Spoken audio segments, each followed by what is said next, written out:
Selamat tengah hari semua sekali lagi. Saya Dr. Billy dari Malaysia. So hari ini saya akan share sikit tentang stem cell. Macam mana stem cell dekat Malaysia dimulakan, ya. Sebelumnya macam ni, saya pun rasa semua orang pun mengenali kan Dr. Tun Mahathir, ya, iaitu ex-Prime Minister kami dekat Malaysia. So beliau sudah mendapat rawatan stem cell sejak tahun 60 lah. Sekarang beliau sudah 97 tahun. So cuba bayangkan 37 tahun yang lalu, ya, beliau sudah mendapatkan rawatan stem cell ni. Tetapi rawatan stem cell ini beliau mendapat di negara Switzerland, ya, di negara Switzerland. So sebab tu dia balik ke Malaysia, dia pun bayangkan kalaulah kami boleh dapatkan teknologi ini sendiri dekat Malaysia. So dia pun hantar satu kumpulan profesor ke Universitas Harvard, ya, untuk mempelajari tentang teknologi stem cell ini. Lepas balik ke Malaysia, yang profesor kami dengan sekumpulan profesor dari negara Jerman, mereka telah memulakan kajian stem cell ini di Malaysia dan seterusnya telah mendapat hasil teknologi ini di Malaysia. So yang itu tim kami lah yang start di Malaysia. So sejak tahun 2003, yang tim profesor ini semua kan, mereka telah mencipta satu produk, ya, yang dinamakan skin technology di Malaysia dengan menggunakan stem cell. So itulah produk pertama kami di Malaysia. So di Malaysia kan, semua benda yang produk sel yang macam ni dikategorize, yang dikenali dalam bidang tissue regeneration yang boleh nampak. Dan inilah dalam slide ini kan, semua orang boleh nampak dekat yang bawah tu ada sekeping kulit, yang itu kulit yang dihasilkan dengan menggunakan sel pesakit sendiri, ya. Kenapa kami gunakan skin ini, yang kulit ini, disebabkan semua orang pun tahu kan yang ada kecederaan dekat kulit, yang mungkin dibakar dengan air panas atau dengan api, right? So apa yang kami selalu buat dengan surgery, yang pembedahan, ialah kami menggunakan kulit pesakit sendiri kan, yang itu teknologi yang lama. So apa yang kami buat, kami mengambil sel pesakit itu sendiri. Lepas itu kami akan cultivatekan dalam satu keping macam matrix lah. Lepas tu sel induk yang kulit tu dia akan menghasil dan dicultivate sampai menjadi satu skin, ya, yang semua orang nampak dekat skrin ini, ya. Yang skin itu, yang kulit itu yang telah dihasilkan, kami akan menggunakan kulit itu untuk ditampakkan pada permukaan kecederaan pesakit tersebut. Disebab itu, ya, Kementerian Teknologi dan Sains di Malaysia, di negara kami, telah bagilah yang award yang macam dipapar atas skrin ini jugalah, ya. Dulu sebab di Malaysia tak ada produk yang macam ini.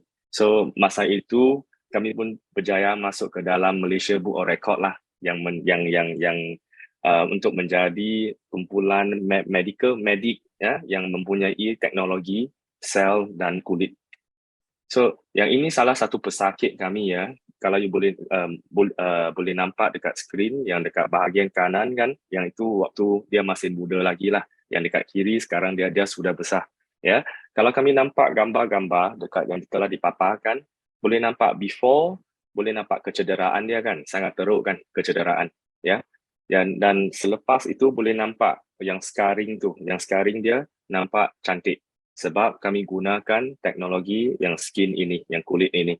Yang paling penting untuk kami, ya, untuk dalam bidang medik, bukan setakat dia cantik atau tidak cantik.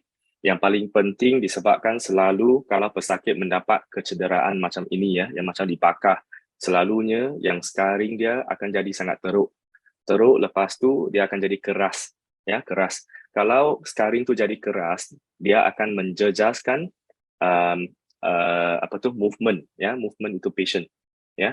So apa yang kami worried, apa yang kami risaukan, iaitu kalau scarring tu terlalu keras dan pesakit tu susah nak gerak. Tetapi disebabkan teknologi kulit ini, ya, ia boleh mempercepatkan kesembuhan untuk patient tu dan seterusnya menyebabkan scarring yang kecederaan tu menjadi sangat lembut. Ya, selepas beberapa kali fisioterapi, pesakit tu dapat mengembalikan ke biasalah, yang macam hidup biasa. So sampai sekarang beliau masih buat sharing lah untuk yang produk ni. So ini salah satu yang news report lah yang dekat surat khabar sebelum ini, ya. Dan atas yang dipapar dekat skrin ini kan, semua gambar ini ya adalah gambar dari Hospital Kerajaan Malaysia. So maksudnya kami pun ada menggunakan teknologi kulit ini yang dihasilkan dari sel induk pesakit tersebut. Ya, kami gunakan teknologi ini di hospital kerajaan jugalah, ya. Tetapi kami akan memilih pesakit-pesakit yang berpotensi untuk hidup, yang berpotensi untuk mengembali balik lah, ya. So ini ya, dan ini adalah award yang telah dibagikan oleh Kerajaan Kementerian Sains dan Teknologi dengan Kementerian Kesihatan negara kami juga, ya. Pada masa yang sama, kami pun ada menerima lah award anugerah yang lain, ya, yang dari Malaysia dan juga dekat USA juga dengan ni. So selalunya kalau kami cakap tentang produk sel, ya, kami perlu mempelajari perkataan ini, iaitu CGMP. Apa kata itu CGMP? CGMP ini sebenarnya adalah license laboratory, ya, itu license laboratory. Sebab kenapa, ya? Disebabkan yang license ni sangat penting, disebabkan semua quality dan semua regulation kan dalam lab ini adalah sangat tinggi. Dan bukan setakat itu saja, yang perkataan CGMP ni, kalau kamu pergi ke USA, pergi ke negara lain kan, kalau kamu biasa cakap CGMP dengan saintis atau profesor, mereka akan mengenali perkataan CGMP ni. Disebabkan CGMP ni, dia bukan setakat di Malaysia saja. Dia di negara mana-mana pun, mereka pun tahu ya berapa standard dia agak tinggi. So katakan di dalam laboratory kan, kami biasa tahu yang laboratory perlu jadi sangat bersih. Tetapi kan sampai takat yang mana, ya, sampai takat yang mana. So dalam laboratory CGMP ini, yang kebersihan dia, yang area yang kami menghasilkan sel induk itu, dia tidak melebih daripada satu habuk, ya, tidak melebih daripada satu habuk. Ya, maksudnya dia sangat di tempat itu, area itu sangat bersih. Dan pada masa yang sama, setiap 1 ke 2 tahun lab CGMP ini perlu diaudit, ya, oleh Menteri Kesihatan Malaysia dengan pada masa yang sama Menteri ubat, ya, kami panggilkan MPRA dekat Malaysia. So MPRA dekat Malaysia ada sama dengan FDA di USA. Maksudnya semua ubat yang masuk ke Malaysia perlu diaudit oleh MPRA. MPRA actually stand for National Pharmaceutical Regulatory Affair, ya, MPRA. So di Malaysia ini kami menghasilkan semua sel produk-produk sel ini di dalam CGMP, ya. Dan setiap kali kami masuk ke CGMP lab, ini adalah surat yang dibagi oleh Kementerian Kesihatan Malaysia, dan pada masa yang sama pharmaceutical juga menteri yang bagikan surat ini. Yang surat ini memaparkan yang kami ada lesson CGMP dekat Malaysia. Dan untuk pengetahuan semua di offline dengan di online, kumpulan profesor kami yang tadi yang saya bagi tahu kan, mereka adalah kumpulan medik yang membawa, ya, lab CGMP yang pertama di Malaysia. So di Malaysia sekarang kalau ada CGMP lab yang lain kan, mereka adalah mengikuti standard-standard yang CGMP yang telah dimulakan oleh kumpulan medik kami lah, ya. So dalam skrin ini saya boleh tunjukkan ada beberapa gambar yang saya berada dalam lab CGMP dulu ini. So yang boleh kamu nampak tu, setiap kali kami masuk ke dalam lab ini, kami kena buat sanitasi. Selepas sanitasi kami kena pakailah yang jubah-jubah yang nampak macam UFO ni. Dan setiap kali waktu kami menghasilkan produk-produk sel, perlu ada 2 orang yang bekerja sekali, ya, yang kena bekerja bersama-sama disebabkan satu orang akan bertanggungjawab untuk menghasilkan benda atau produk sel dan seorang lagi akan jadi body system untuk cek, ya, setiap step, ya, sama ada yang orang yang menghasilkan sel induk tu ada mengikuti tak. Dan setiap kali kami perlu menggunakan step-step atau regulasi-regulasi yang telah ditetapkan oleh Kementerian Kesihatan dan pada masa juga dan regulasi yang ditentukan oleh Kementerian Farmaseutikal juga di Malaysia, ya. So kenapa kami ada sel induk dalam tim kami ini? Disebabkan kumpulan kami adalah salah satu national research, ya, team di Malaysia. Maksudnya kami adalah salah satu tim research yang menghasilkan dan selalu mengkajikan benda-benda yang sel ni di Malaysia. Dan kami pada masa yang sama juga kan, selain daripada sel induk, ya, kami ada menggunakan sel induk cuba untuk menghasilkan macam kornea, ya, macam cartilage semua. So benda semua macam ni masih dalam proses kajian lagi lah. So untuk menghasilkan benda-benda macam tu atau menjalankan kajian, kami memerlukan sel induk. Dan sel induk ni adalah sel yang unspecified. Maksudnya dia sendiri, sel induk ni sendiri tak tiada identiti sendiri. Kenapa? Disebabkan sel induk ni kan akan differentiate, dia akan ganti, dia akan menghasilkan sel-sel yang lain dalam badan kita. So maksudnya semua orang, ya, di offline, di online dengan saya juga, kami ada sel induk dalam badan kami, ya. Dan semakin tua sel induk itu akan semakin kurang. Disebabkan kenapa? Kenapa ya? Disebabkan kami selalu menggunakan sel induk ini untuk membuat regeneration, ya, dalam badan kami sendiri. Dan cuba bayangkan setiap hari sebenarnya ada banyak sel dalam organ-organ kami yang akan mati, yang akan tua semua benda. So cuba bayangkan lepas mati apa yang akan jadi, ya. Lepas sel itu mati kan, sel induk akan pergi ke tempat yang area yang sel mati itu, dia akan membuat regeneration dekat tempat tu supaya sel yang mati atau sel induk sendiri itu akan differentiate atau dia akan tukar menjadi sel dekat organ itu, ya. So untuk membuat kesimpulan yang sangat cepat kan, sel induk tu dia sebenarnya dia repair atau dia akan replace yang sel yang akan mati atau sel yang telah tua. So dalam badan kami, dari mana kami boleh dapatkan sel induk, ya. So hari ini kami tak cakap tentang sel induk yang dari tumbuh-tumbuhan, ya, tidak, sebab sel tumbuh-tumbuhan tu tidak sama dengan sel manusia, ya. Kami pun tidak cakap tentang sel-sel haiwan, disebabkan sel-sel haiwan yang sel induk haiwan kan sudah menjadi teknologi yang lama, ya. So hari ini kami akan cakap tentang sel induk manusia saja. So dalam badan kami, benda yang pertama, source yang pertama yang kami boleh gunakan untuk menghasilkan sel induk adalah embrio. Apa tu? Kalau kamu boleh nampak dekat skrin kan, yang dekat kiri itu, benda yang macam bulat itu, selepas telur sperma dengan telur dia gabung sekali, dia akan jadi embrio, ya. Embrio boleh digunakan untuk menghasilkan sel induk, tetapi kami tidak menggunakan teknologi ini atau cara ini disebabkan yang ini tidak etikal. Kenapa ya? Disebabkan yang kalau kami nak gunakan embrio untuk menghasilkan sel induk, kami perlu mengambil embrio keluar dari badan ibu, selepas itu baru menghasil. Maksudnya, kami akan dengan menggunakan cara ini, ya, akan membunuh satu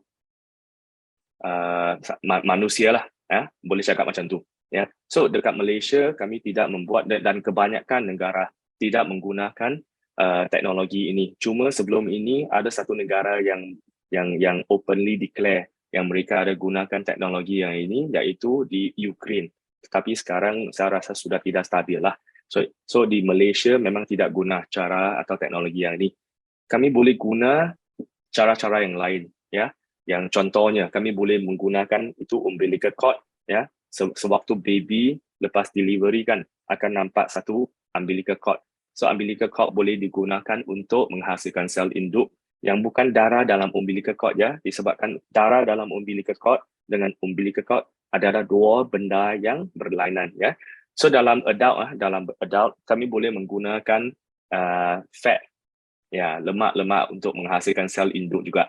Tetapi kualiti sel induk dari fat itu kan, lemak-lemak itu kan, kualiti tidak bagus. Dan selalunya yang syarikat-syarikat atau klinik-klinik yang ada menggunakan teknologi ini, mereka akan menghasilkan sel induk jenis lemak di dalam klinik-klinik mereka lah. So, kami tidak menggalakkan cara begitu. Disebabkan kalau tiada fasiliti atau lab CGMP, keselamatan itu tidak boleh ditetapkan. Ya, so ada satu lagi yang boleh digunakan adalah sumsum tulang, bone marrow. Sumsum tulang juga boleh digunakan untuk menghasilkan sel induk. Tetapi untuk mendapatkan sumsum tulang kan, kami perlu membuat aspiration kan, yang kena cucuk untuk mendapatkan sumsum tulang itu. So dengan cara ini dia agak bahaya, ya. Dan satu lagi adalah blood, dan satu lagi adalah tooth pulp. Tapi tooth pulp pun tidak praktikal lah disebabkan tooth pulp ada limited kan.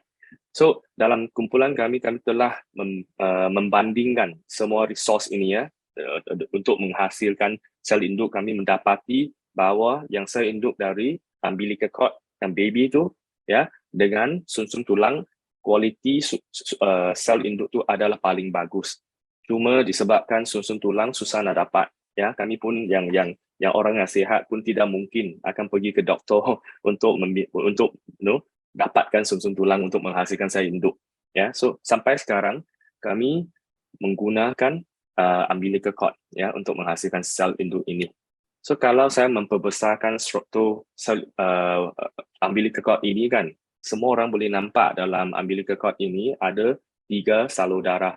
Yang salur darah ini fungsi dia adalah untuk membawa nutrien dan membawa oksigen dari badan ibu ke bayi, ke baby. Okay? Tetapi disebabkan yang salur darah itu, dia struktur dia macam straw, dia akan senang dikempit. So, dekat sana kan dalam umbilical cord itu, ada satu tisu yang dipanggil Wharton's jelly. Kami kena ingat benar ni, Wharton's jelly. Ya, Wharton's jelly itu, kami menggunakan Wharton's jelly itu untuk menghasilkan sel induk mesenchyma. Ya, sel induk mesenchyma. So, saya rasa semua orang kan ada banyak dah sudah banyak dengar tentang cord blood banking. Maksudnya ada syarikat-syarikat yang akan menasihatkan ibu bapa supaya menyimpan darah dari cord blood ni kan. Sebab kenapa? Saya akan tunjukkan. Sebab dalam badan kita, kami ada 2 jenis stem cell. Ya, kami ada 2 jenis stem cell. So, satu jenis stem cell yang dekat kiri itu, yang boleh nampak kan semua. Yang perkataan HSC. Ya, HSC dalam bahasa English kan, dia cakap hematopoietic stem cell. Atau nak simpelkan, iaitu blood stem cell. Maksudnya, sel induk jenis darah. Kenapa ada sel induk jenis darah ini? Disebabkan yang sel induk jenis darah dia akan menghasil atau dia akan regenerate ya sel darah merah, sel darah putih dengan platelet ya. So itulah sebabnya kenapa ada syarikat-syarikat tertentu akan menasihatkan ibu bapa supaya untuk menyimpan ya dengan mereka yang darah dari umbilical cord. Disebabkan dalam keluarga-keluarga yang tertentu mereka ada yang penyakit jenis darah selalunya yang ada leukemia macam tu. So sampai ke tahap itu kan, kalau budak-budak itu ada leukemia, mereka boleh menggunakan darah dari umbilical cord ini untuk membantu menghasil atau regenerate balik yang sel darah merah, sel darah putih dengan platelet ini. Tetapi kalau hari ini kami cakap nak menggunakan sel induk untuk regenerate jantung, regenerate kidney atau nak regenerate benda-benda yang lain, HSC ya, sel induk jenis darah ni tidak akan membantu disebabkan fungsi dia hanya boleh yang menghasilkan 3 jenis sel itu saja, iaitu sel darah merah, sel darah putih dengan platelet. So hari ini kalau kami nak cakap tentang anti penuaan, kalau nak guna untuk treatment semua, kami kena menggunakan sel induk mesenchymal stem cell yang dipapar dekat skrin yang dekat kanan tu, yang MSC, semua orang boleh nampak kan?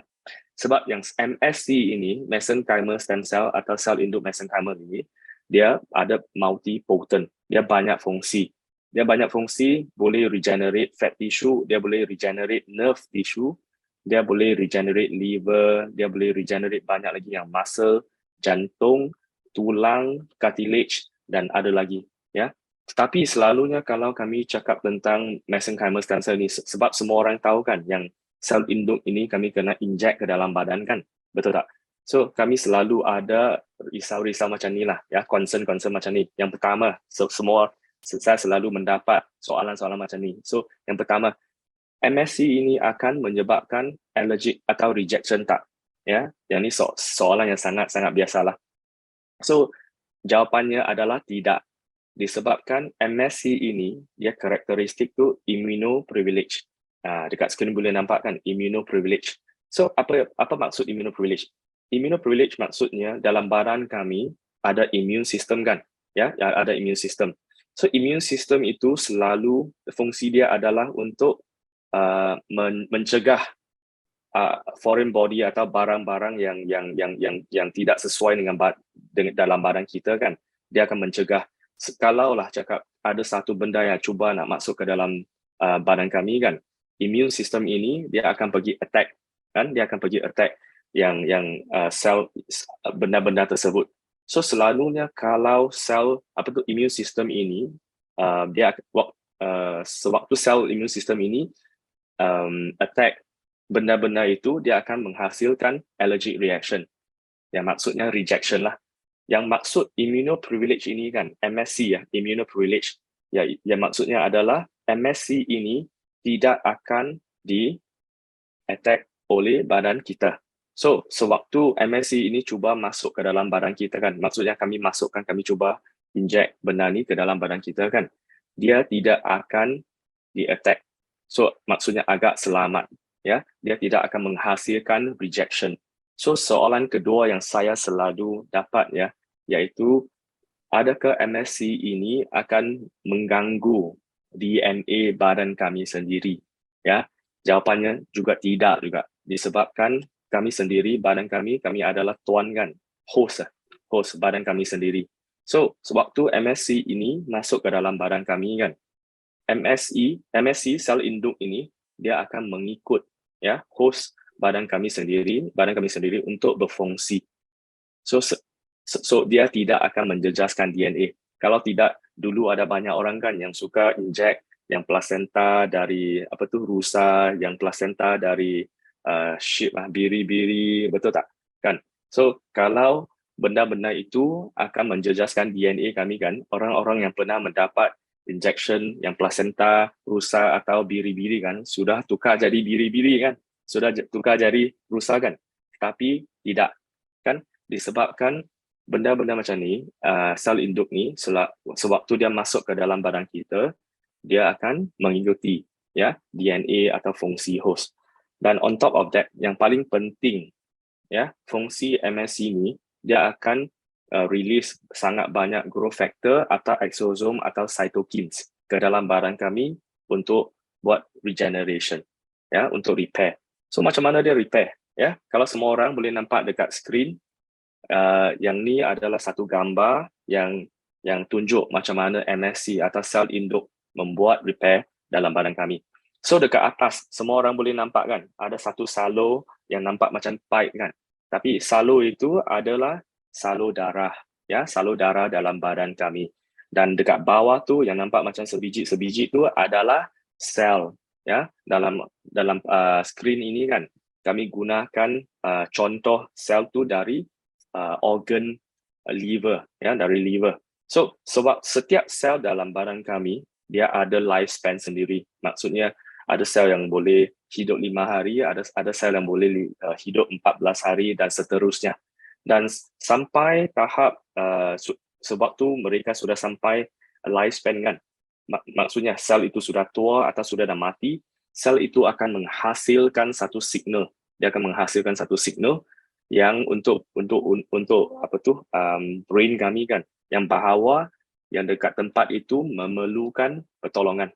Ya, so sewaktu itu kan, stem cell dalam badan kami kan akan pergi ke tempat yang memerlukan repair atau yang memerlukan regeneration. Sebab dia akan menghasilkan signal kan, yang saya bagi tahu tadi. So lepas menghasilkan signal, stem cell atau sel induk dia akan pergi ke tempat itu. Lepas tu, waktu stem cell sampai ke tempat itu atau area itu kan, stem cell akan memulakan regeneration dengan menghasilkan banyak growth factor, cytokine dengan dekat tempat itu. Pada masa yang sama juga kan, sel induk tu dia akan differentiate kepada sel organ tersebut. Ya. So lepas semua regeneration ini, kamu akan mendapat sel yang baru. Tetapi pada masa yang sama juga, sel induk tadi yang membuatkan regeneration, dia sendiri akan mati. Ya. So disebab itu kenapa jumlah sel induk dalam badan kami semakin menurun. Disebabkan setiap hari kami selalu menggunakan sel induk dalam badan kami untuk membuat regeneration yang semua boleh nampak dekat skrin ini. Dan tiada ada satu benda yang macam suplemen yang boleh meningkatkan jumlah stem cell dalam badan kami. Cuma satu cara saja yang boleh meningkatkan, iaitu memasukkan banyak extra stem cell yang ekstra ke dalam badan. Ya. So dalam skrin ini kan telah menunjukkan dia sel induk ni boleh regenerate banyak benda. Yang benda yang pertama tu salur darah kami lah. Disebabkan semakin tua kan, semua orang pun tahu yang semakin tua salur darah ni dia akan semakin keras. Ya, dia akan semakin keras. Sewaktu salur darah semakin keras, apa yang akan jadi? Dia akan menyebabkan metabolism dalam badan kami akan menurun. Disebabkan itu semua orang pun sudah tahu kan, yang semakin tua energy level semakin turun. Ya, pada masa yang sama juga kalau salur darah semakin keras, dia akan meningkatkan risiko kolesterol untuk berkumpul dekat salur darah itu. Dan yang paling penting, yang paling merisaukan adalah selepas kumpulan kolesterol dekat sana akan menyebabkan sakit jantung, akan menyebabkan macam stroke, ya, benda macam tu. So disebabkan itu stem cell boleh regenerate salur darah, dan pada masa yang sama juga stem cell boleh regenerate nerve, boleh regenerate jantung, cartilage, ya, boleh regenerate sel kidney, boleh regenerate insulin producing cell. Yang ni untuk orang yang ada diabetes lah. Boleh regenerate skin, ya, kulit kami, boleh regenerate tulang, dan pada masa yang sama juga sel yang menghasilkan collagen. Ya, semua orang suka kan collagen. So dalam ini adalah contoh-contoh ya yang medical kondisi medical yang boleh kami gunakan stem cell untuk membuat rawatan, iaitu masalah kondisi medical tulang, sumsum tulang, spinal cord, lepas tu brain trauma, yang untuk pesakit yang sakit jantung, yang ada stroke, yang high cholesterol, yang tekanan darah sangat tinggi, lepas tu jantung ya yang sudah tidak fungsi sudah merosot lah, dan ada lagi yang masalah penglihatan juga, untuk orang yang dapat diabetes, yang ada osteoarthritis, selalunya orang yang tua akan sakit lutut kan, ya, dan untuk fungsi seksual lelaki juga lah stem cell boleh membantu. Pada masa yang sama juga penyakit macam penyakit Parkinson, atau pada sekarang kami cuba menggunakan stem cell untuk merawat atau memperbaiki kanak-kanak yang ada autism, ya, autism. So tadi saya bagi tahu kan yang sel induk ni kami guna umbilical cord. So dari mana kami mendapatkan umbilical cord ini? So disebabkan kumpulan kami adalah salah satu kumpulan research nasional, ya. So kami ada privilege untuk mendapatkan umbilical cord ini dari hospital kerajaan. So saya pun nak share dengan semua orang dekat sini yang kami tidak menggunakan umbilical cord. Kami tidak ada collaboration, tiada ada collaboration dengan hospital swasta atau hospital atau klinik swasta. Kami tiada collaboration. Kami cuma ada collaboration dengan hospital-hospital kerajaan sahaja. Ya, disebabkan umbilical cord ini adalah organ dan organ tidak boleh dijual, Tetapi di market ada syarikat-syarikat yang tertentu yang ada collaboration dengan hospital-hospital swasta atau klinik-klinik swasta. Mereka ada bagi donation, ya, donation untuk mendapatkan itu umbilical cord. So tim research kami tidak ada collaboration dengan hospital swasta atau klinik swasta, cuma dengan hospital kerajaan sahaja. So dalam hospital kerajaan kami pun perlu mengikuti satu regulation yang telah ditetapkan oleh bahagian farmasi negara, dan yang regulation ini juga kami mengikuti lah standard International Stem Cell Society. So yang pertama, ibu yang hamil itu perlu dalam kumpulan 18 tahun ke 40 tahun. Baru kami boleh menggunakan umbilical cord tersebut. Ya, pada masa yang sama juga yang blood test ibu itu perlu semua jadi normal lah. Sekiranya kalau ada kolesterol yang tinggi sikit pun, kami tidak akan menggunakan umbilical cord itu. Ya, tak perlu bercakap tentang kalau liver ada masalah, kidney ada masalah infeksi, semua tidak kami tidak akan guna. So pada masa yang sama juga ibu itu kalau sebelum ni ada buat operation yang menggunakan general anesthesia, kami pun tidak akan menggunakan umbilical cord inilah. Dan ada lagi penyakit-penyakit yang lain macam autoimmune disease, tuberculosis, malaria, ya, dengan masalah jantung, yang masalah genetik, semua kami tidak akan guna. So semua benda ini akan di-screen, ya, sebelum kami menentukan untuk sama ada nak menggunakan umbilical cord itu ke tidak. So selepas screening ini kan, baru kami akan bagi satu surat consent lah, kami panggilkan consent. Ibu tu kena sign yang bahawa ibu itu akan bagi ya umbilical cord itu untuk digunakan untuk menghasilkan sel induk. So selepas delivery, benda yang pertama yang kami akan buat, kami akan hantarkan umbilical cord ini ke lab CGMP. Ingat lagi tak tadi yang saya bagi tahu CGMP kan? So kami akan menghantar umbilical cord ini ke lab CGMP kami sendiri, ya. So selepas dihantar ke lab, benda pertama yang kami akan buat, dari struktur umbilical cord kami akan potong sampai jadi struktur sel yang semua orang nampak di atas skrin inilah. Sebab kami tidak boleh inject umbilical cord ke dalam badan kami kan. Kami cuma boleh inject sel ke dalam badan kami. So pertama, kami akan menghasilkan sel itu. Yang kedua, kami akan buat satu test sama ada sel yang kami dapat itu sama ada dia masih alive atau sudah mati, ya. Masih alive atau mati, disebabkan kami tidak mahu menggunakan sel yang telah mati. Ya, kalau tidak, dia sudah tidak berfungsi. Yang benda yang ketiga yang kami akan buat tu, kami akan masukkan sel selepas mengenal pasti ya, yang sel itu masih bernyawa, kami akan masukkan ke dalam satu flow meter untuk cek ada beberapa sel ya dalam satu kumpulan inilah. Yang tu benda ketiga. Yang benda keempat, selepas mengenalkan pasti sel itu masih bernyawa, selepas mengenal pastikan kuantiti sel tersebut, kami akan hantar ke satu lab, ya, third party lab untuk cek sama ada dalam kumpulan itu masih ada bakteria lain ke tak, masih ada virus ke tak, masih ada mycoplasma ke tak, masih ada endotoxin, semua benda yang lain. Disebabkan kami sendiri perlu ya mengenal pastikan yang sel-sel yang kami nak inject ke dalam badan setiap orang adalah selamat, adalah efektif, adalah bernyawa, ya. Kalau saya cakap yang bernyawa tu selepas keluar dari lab kan, ya, keluar dari lab, sel itu perlu diinjek ke dalam badan pesakit dalam masa 8 ke 10 jam. Kalau tidak, sel itu akan mati, ya. Kalau tidak, sel itu akan mati. Yang itu sangat penting. So kalau macam tu, yang selalu kami nampak yang sel-sel atau ada mungkin ada syarikat yang bagi tahu sel induk dalam botol-botol itu tidak jadilah. So kami memerlukan sel yang bernyawa untuk mendapatkan fungsi yang bagus. ya.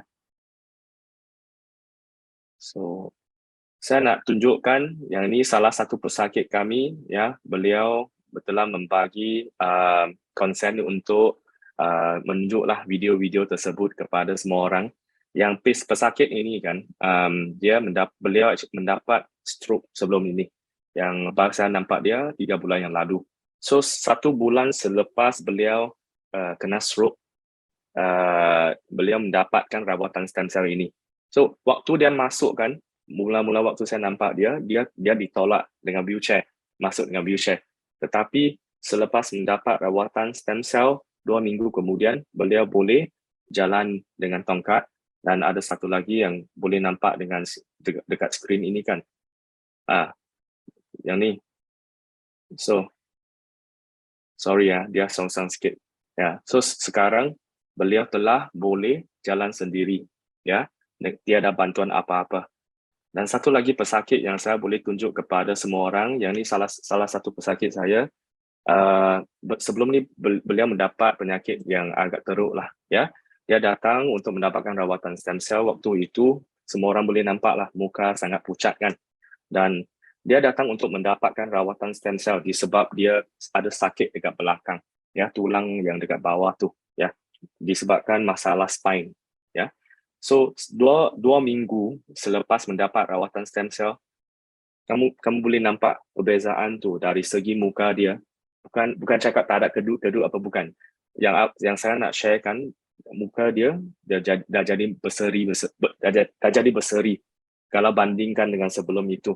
Yang gambar ni telah dihantarkan oleh kakak beliau sendiri. Dan selepas itu yang sakit dekat belakang tu sudah tiada, ya. So sharing saya sampai sini saja. So saya akan pass balik kepada pengucara lah, ya, live di sana.